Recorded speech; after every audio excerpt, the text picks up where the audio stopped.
Здравейте, приятели! Намираме се в Венеция. Аз съм Габриел Драгиев от Travel News, а до мен е Илмаз Мустафов от Премио, още познат като Елмо. Елмо, разкажи ни за красивата Венеция, в която се намираме в момента. Здравейте от мен! Намираме се в най-красивия уникален град в света, създаден от човешка ръка. Венеция и разбира се на най-големия канал на Венеция, който разделя всъщност града на две. Това е Канале Гранде. Така че погледнете каква съзерцателна гледка се открива, гондолите, които преминават, лодките през Канале Гранде и разбира се един от емблематичните мостове тук. Те са 4, които са над Канале Гранде. Най-стария и най-впечатляващи от тях е моста Риалто, идващ от Риво Алто и от някогашния пазар, който се намира след него. Защо е толкова интересен моста? Първо, моста не е изглеждал по този начин. Някога бил дървен. 12 век първият дървен мост е издигнат тук. Дълги периоди моста е опожаряван, разрушаван, дигал се в миналото. Днес моста не се вдига, сами може да видите материал, от който е направен мрамор, но проектът е интересен, защото 1591 година е завършен той. Някога е имало занаятчийници, магазини на някои от най-богатите венециански търговци, които са били по него. Архитекта на моста се казва Антонио да Понте.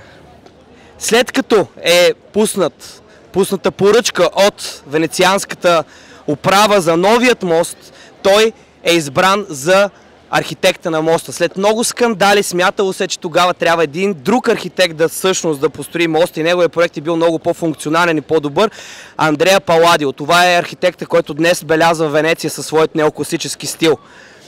Казва, че самият Антонио да Понте сключва пакт с дявола. И дявола, уговорката е била, че той ще му помогне да издигне моста, но първото същество, което премине през моста, ще отнеме душата му. Антонио да Понте изиграва дявола. Какво прави? Пуска един петел да премине през моста. Така тази измама не остава ненаказана, защото се смята, че дявола отмъщава на Антонио да Понте. Впоследствие, след като неговата съпруга с нероденото му дете преминават от тук и умират. Разказва се, че неговата съпруга, духът на неговата съпруга е бродил по моста Риалто в продължение на векове. Дори до ден днешен местните венецианците все още вярват в тази легенда.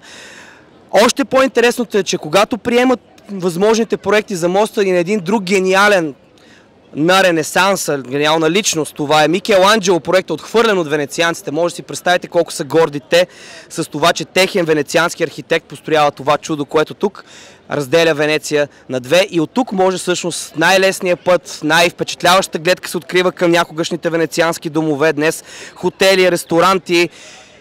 Сте на едно от местата, които наистина може да усетите Венеция по най-автентичния начин. Габи? Освен да я усетим визуално, всеки регион на Италия си има много специфична своя автентична кухня. Какво ни препоръчваш да опитаме, докато сме в Венеция?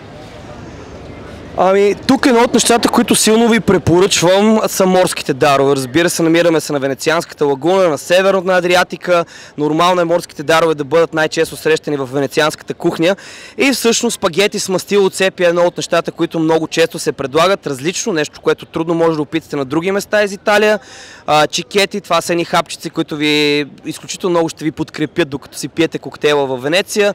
Също така трамецини, това са все такъв тип залъгванки ги наричам аз, но пастата с морски дарове, примерно спагети аля вонголе с миди, също е много популярно ястие, което се яде тук.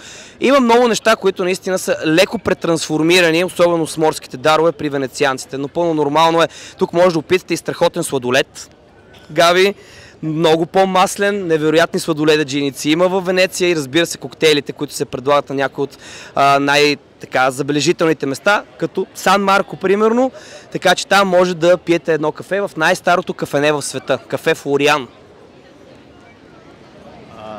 Ти и останалите гидове казвате, че Венеция е като музей под открито небе.